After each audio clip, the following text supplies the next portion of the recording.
Let's start in the United States, where U.S. President Donald Trump offered a warm welcome to Japanese Prime Minister Shinzo Abe.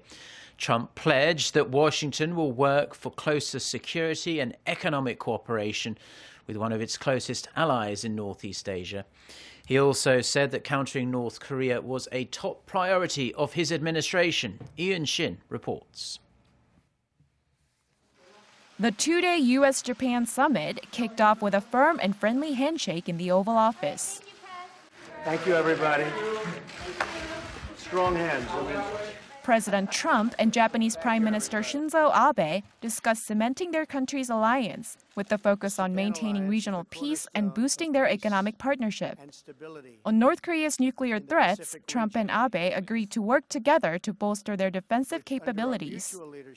At a joint press conference following their talks, President Trump said his administration was committed to being an active and fully engaged partner with Japan to counter the threats posed by Pyongyang.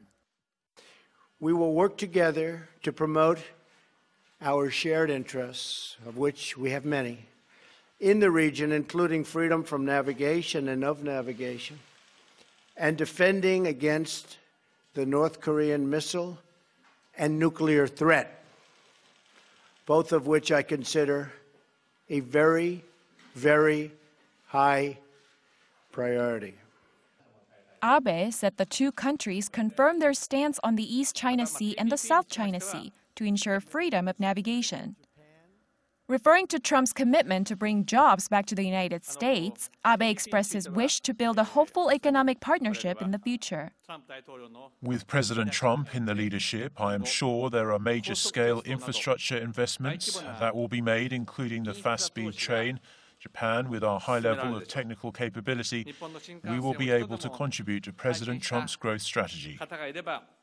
Reports say the specifics of their bilateral economic relations, such as much-debated currency issues, or the country's trade ties after Trump withdrew the United States from the Trans-Pacific Partnership, were not on the table. The two leaders are now at Trump's resort in Florida to continue their discussions over the weekend.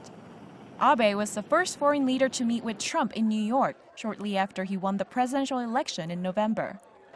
Unshin, Arirang News.